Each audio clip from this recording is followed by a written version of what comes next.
don't mind coming over here, it'll be uh, more congenial for a discussion.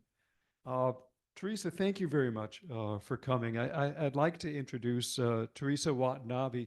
She retired recently from the LA Times after, as far as I could tell, 30 years of reporting. 35 years. 35 years of reporting on higher education. Um, but her reporting portfolio has been even broader than that. It's included immigration, ethnic communities, Pacific Rim business. She also served as the Tokyo correspondent and bureau chief. So she has had her finger on the pulse of many issues indeed that are of interest to us today. In addition to the LA Times, she's reported for the San Jose Mercury News and the Los Angeles Herald Examiner. Teresa graduated from USC in journalism and in East Asian languages and culture. So welcome. What, Thank you. what is it like reporting in higher education today? Wow. Okay. Well, first, before I answer that question, I actually really did want to give a shout out to all of the UC faculty because, your stories are only as good as the sources that you have. And I've probably, UC and higher education was the last assignment I had. I did it really from 2016. And I got to say that I love covering UC. The system is amazing. But I found that the faculty were so helpful to me. Coming in, they really took the time to explain what the issues were, um, talk to me often off the record or on background, just to give me a sense as to what are the issues, what are the politics, what are people really thinking. And that proved just enormously helpful to me in developing my understanding of UC and the issues. So I wanted to thank everybody, emeritus and otherwise, all of the faculty in the system for helping me out. So how do you do a story? Well, when I first started covering UC, I obviously had covered K-12 for 4 years before that and many other things. And the good thing about covering institutions is that there's a structure. And so I would go to just about every single UC Regents meeting, and I would always pay very close attention to what's on the agenda. I would always look at the academic senate agendas to see what all the faculty were discussing. And that was kind of the tip sheet for me as to figure out what were the big issues of the day, what should I be covering. I would talk to a lot of people, many members of this council. I mean, I have worked with 9 Senate presidents or chairs, 9 Senate chairs, beginning with, I think Dan Hare was the first one that I worked with, and then everyone after that. Um, and so I would just pay really close attention. For instance, I'll tell you, I remember when Robert May was chair and I was sitting in a UC Regent meeting, and he was giving his report, and he sort of almost as an aside briefly mentioned that the Senate was going to start looking at the SAT. And my ears immediately perked up because at that time, there had been no mention that UC was actually going to review the SAT. So I went up to Robert after his remarks and I said, is UC actually going to think about reviewing and possibly eliminating the SAT? And he said, oh, Janet Napolitano has asked the Senate to look into it. So that was the first I had heard of it, and of course it became a huge story. It became a national story. And I probably spent the next 2 years, because I think Robert served in 2018, 2019. The regents finally approved it, the elimination in 2020. And so it was 2 years of really fascinating coverage of the debate, the discussions, all the political back and forth, all of the papers that came out against it and for it. And again, that was where the faculty were so helpful to me, because I was trying to digest these sometimes very technical reports about the research on the efficacy of standardized testing. Some of the papers had contained these to me, they look like hieroglyphics. They were these very complicated equations with symbols that I had never seen before because I've never done statistics or math. But, you know, the faculty were very patient, walking me through everything and telling me what their research actually was saying. That in a way I could communicate to our general readers. So that was one thing. That's one way that I did it. I just kind of took my cue from what were on the agendas, what were the issues being raised. And then from that, I would just kind of hear things. I would develop different story ideas. I would talk to a lot of people, ask them what's on your mind. And of course, you know, you cover the news. So obviously, when the Gaza October 7 happened and all the protests happened, then that is, and then the UCLA, you know, the attacks, all of that. So, I mean, some of that is just news, but just in terms of developing more enterprise stories, I would often just rely on what was being discussed and what people were talking about. So what stories are you working on now? Well, I mean, I left the LA Times February 28. Um, Not quite sure if I was going to, you know, veer off into something else, but I quickly got requests for freelance from different avenues because, as you know, higher education is just a huge issue right now. And I'm still talking to the people who have reached out to me about what are some of the stories that I should be doing or what they want me to do. And nothing is solidified yet, but some of it has to, some will probably involve, um, I mean, one of the stories I really want to do, and I'm talking to someone about doing this, is just the whole research in terms of the UC interest, the whole research enterprise, because I feel that right now the research enterprise is under probably the biggest attack any of you have ever seen. In fact, I was talking to a UC regent recently who said that the UC system is at a existential, it's experiencing what he called an existential crisis. I don't know if all of you think that's kind of overblown rhetoric, but it does seem that there's so many challenges right now. And I feel, and this can kind of get into questions about the challenges facing UC, both from the state and federal, but I feel like you know, there's so many great stories out there about the research that UC faculty and researchers do, you know, the positive impact that they've had, the way that it's created so many opportunities, the way it's really helped grow the California economy.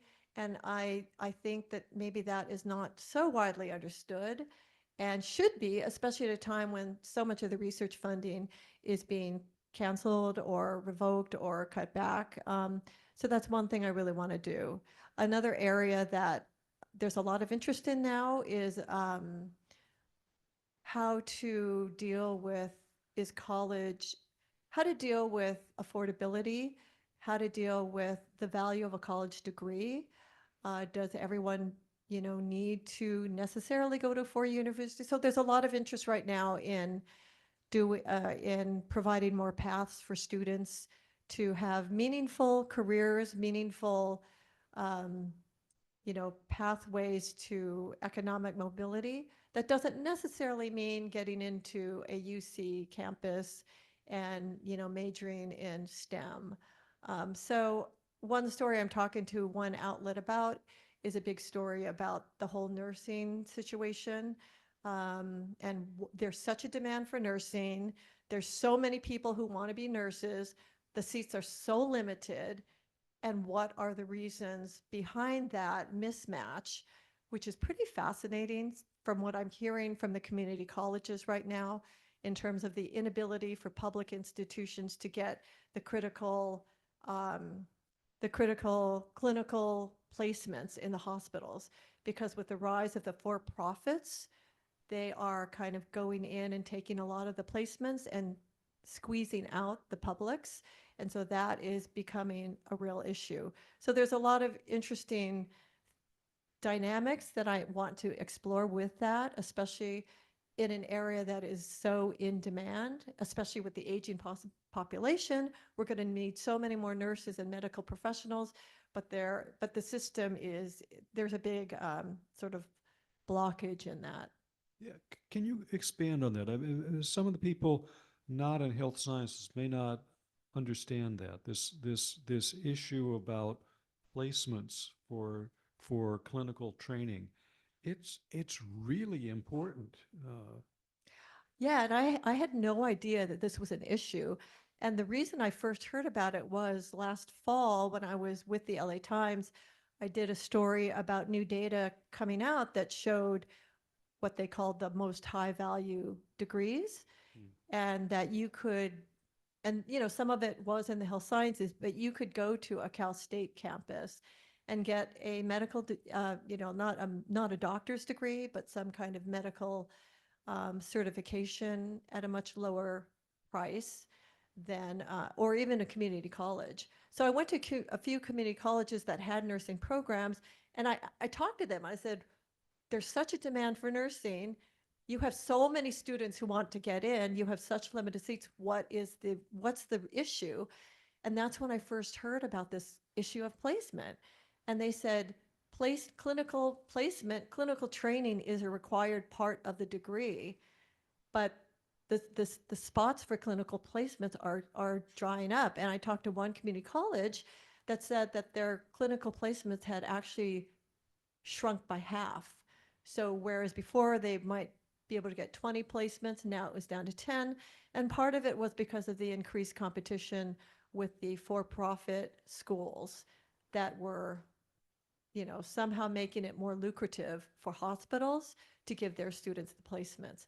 Anyway, this is all stuff that I really want to look into. And I think it could shed some really important light on a really pressing issue for our healthcare system. So I'll probably get in trouble with my colleagues, but when you look at UC from the outside, what are we doing wrong? What are you doing wrong? Well, I mean, that's a very open-ended Hey, question. I'm a psychiatrist. Okay, well, You're supposed to say nothing.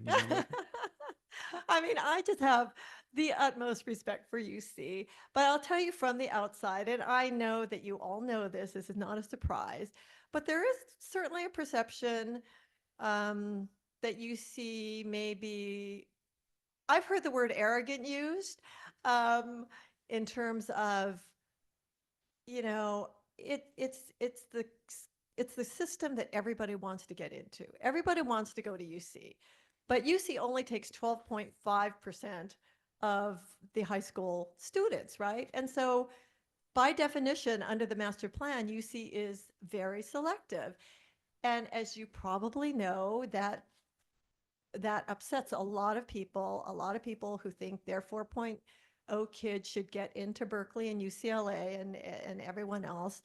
And and there's a sense that UC is just sort of exclusionary, a little bit elitist versus the other system. So, and I think that was exacerbated by some political misdirection by some of the leaders of the UC system, and I think you probably know who I'm talking about, who probably didn't, whose style and manner probably pissed off people more.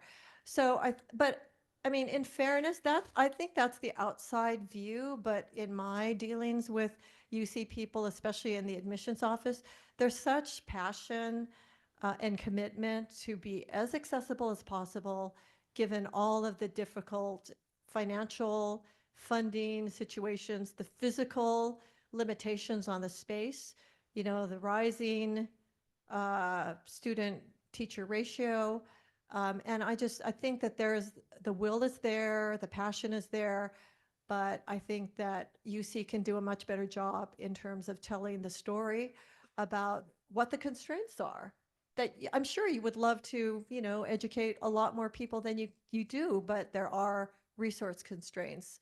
And I think overall, even with the research stuff, the amazing research that you do, which now is under attack by the federal government, UC can do a much better job telling those stories. I'll just give you one example. I remember some years ago, UCOP put out a put out a report and a press release on the economic impact of UC.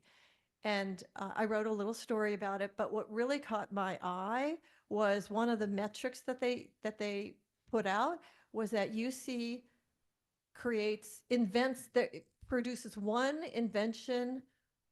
I don't remember, one invention every, I don't remember if it was 5 minutes or 5 days or 5 hours, but it was just astonishing that so much inventive work was being done. And I told the comms people, I really want to do a story about that. I can't wrap my head around the fact that your researchers are producing inventions at that rate.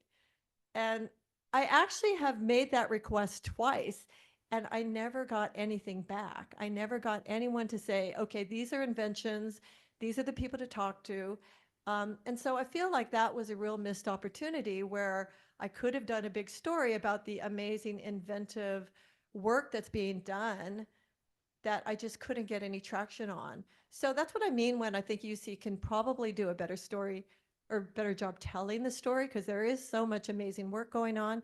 And I think if the public knew more about that, there would be more support. There would be, an uprising against things like what's happening now with people, with the federal government making these enormous cuts. I mean, I just read in a Assembly subcommittee report, they met this week, and they said that as of April 7th, $300 million in research funding from UC has been cut. And I don't know if it's gone up since then, but that's a lot of money and that's a lot of projects. And what projects are now being jeopardized? Those are stories that I think should be told. I I don't want to monopolize all the questions. I have a couple more, but I want to make sure if there are some questions. Okay, out in the Zoom, Caroline. Uh, Thank you very much for coming, Ms. Watanabe. My question relates to telling the stories. So we had the opportunity to have our chancellor talk to our Emeriti Association. And one of the things he said might be most helpful for Emeriti would be to touch base with people who are not in the UC system to tell the stories, to essentially, you put it all into one sentence, when you first started about research being amazing and you're educating students and it's an economic engine, et cetera, et cetera. But if I say that, people will go, yeah, but you worked for UC. Whereas if you say that, or a CEO of a company or some other high profile person says it who has no affiliation, it has more credibility and possibly more punch, even with the current administration. So in thinking about the types of stories that you hope to put together, I'm wondering what types of people will you be looking for to interview, to tell the stories? Yeah, I think that obviously if you can get connected to reporters out there who can tell the story.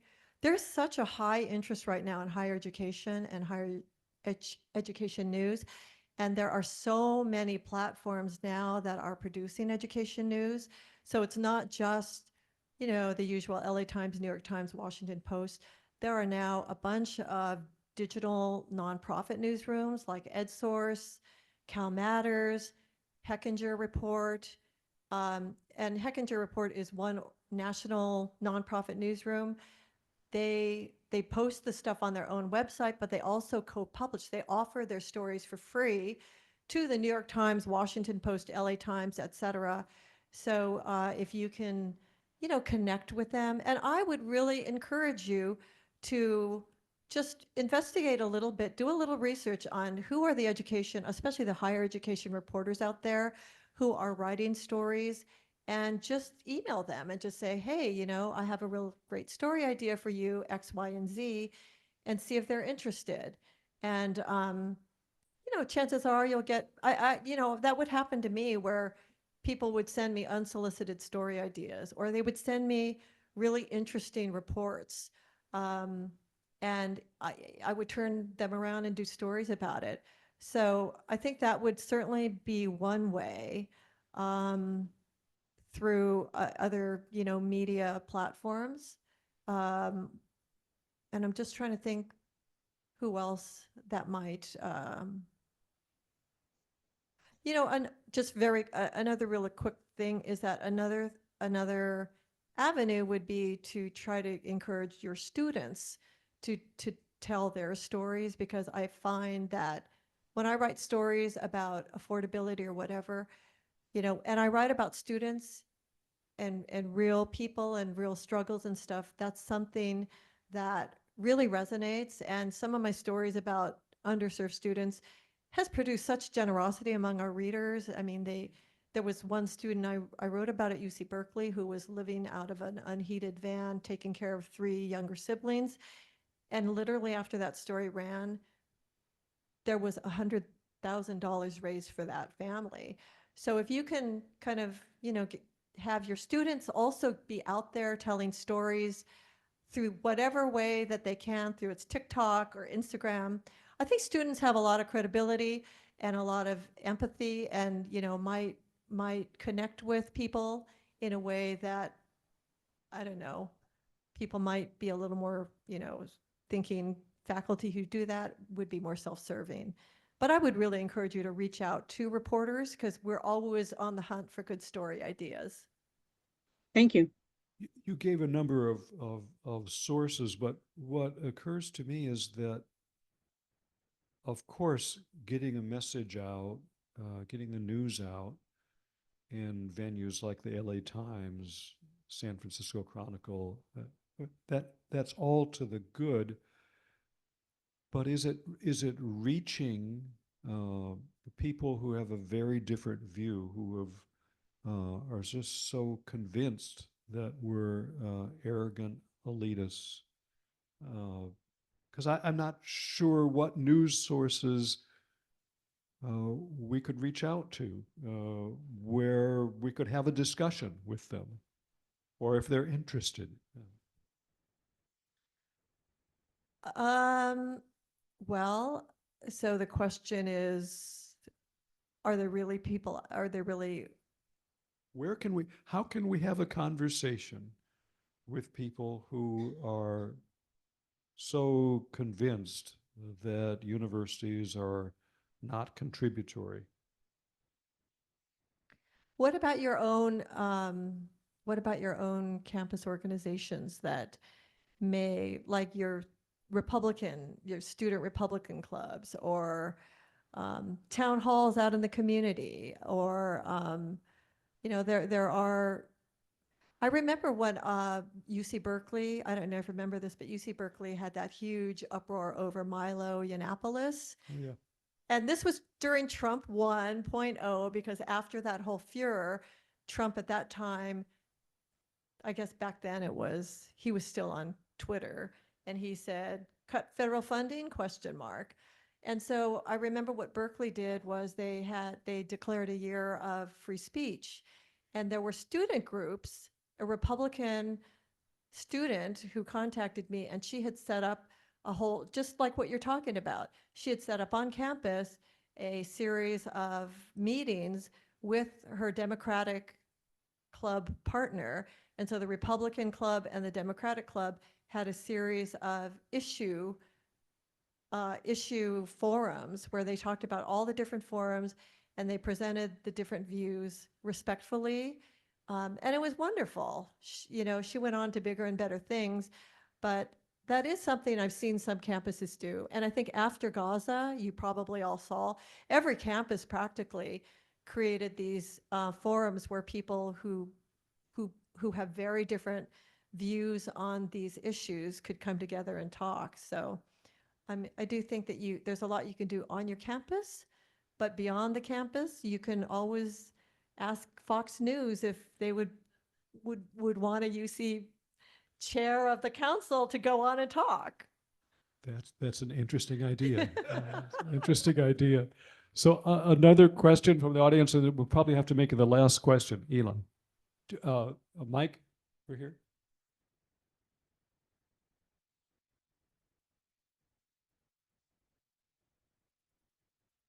Well, thank you for all of this. And some of your early remarks about affordability, the need for a four-year degree, the arrogance of UC. Um, and I think another thing that should be gotten out there is the fact that, you know, what is UC? It's a really um, elite, a set of elite research institutions. And, um, and we really do a good job, not that we don't do a good job with early years, but certainly with upper division and graduate students. And that's what we're geared for. I did 2 years at a community college, got my last 2 years at Berkeley in geology, which is a small major at that time, and then went on to Scripps and got my PhD. A friend of mine at Scripps got his degree at one of the state universities, Hayward. He got just as good an education as I did, pretty much. I mean, you know, there may have been some differences. He went on for a long career at UC Santa Barbara. So I think the system is really geared to have people do a community college or one of the state universities, at least for their first 2 years. You know, at UC Berkeley, in LA, you go in as a freshman and you're in these huge classes. Not so in the other places. And then when you're ready to take a major and go on and you really want all this research power talking to you, that's the time to go to UC. Well, that's definitely a big push on the statewide level, as you probably know. There's enormous attention to try to widen that transfer pipeline. And I know that there is this 2-to-1 ratio where you're supposed to admit one transfer for every 2 first years. But yeah, I do think I think that more and more students are seeing that it's way more cost effective to do community college first and then transfer to UC. And, you know, maybe that ratio should change. Maybe you should try to do 2 transfers for every 1 first year, except all of the students and their families who want 4 years are going to be very upset about that. But definitely the whole transfer issue is huge. And I know there's a lot of focus right now on trying to widen that pipeline. So I see no other questions in the room or on Zoom. Maybe my last question, what advice would you have for the next UC president? Oh, okay. Well, so I have been talking to people about who the next UC president will be. And the advice, you know, that what people want in the next UC president. And what I'm hearing is that people want, I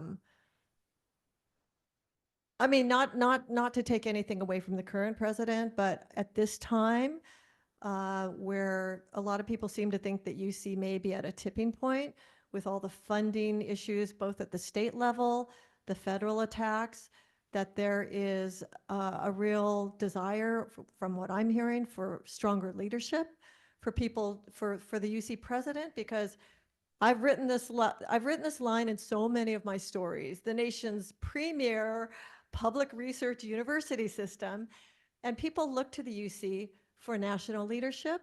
And at a time like this, I'm hearing a desire for the UC president to be that national leader and to speak out in the way the Harvard president is now speaking out. And I totally get that there is risk in that because you don't want to make yourself a target.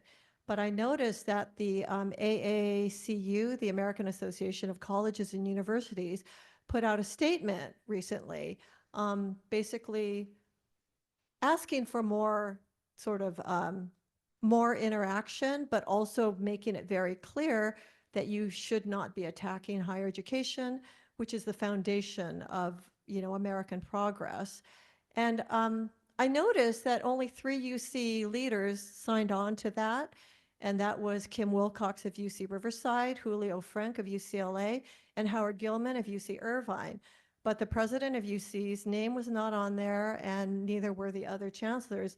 And so that was just an example of something where I think I have heard a desire for more leadership, more visible leadership, more national leadership, to help UC and higher education writ large navigate this very fraught time. Okay. Thank you very much for joining us. My pleasure. Please, please stay in touch. And if you're still interested in higher education and are interested in what semi-retired faculty wind up doing or developing stories, I'm sure we've got lots of people who'd love to be available. Thank you. I would love that, please, because I still am in higher education. I'm still being asked to write. So please don't hesitate to email me, teresa.watanabe1@gmail.com. And just send me your ideas, send me your thoughts, send me story ideas, send me interesting research, because I would love to hear from all of you. Thank you again. Thank you.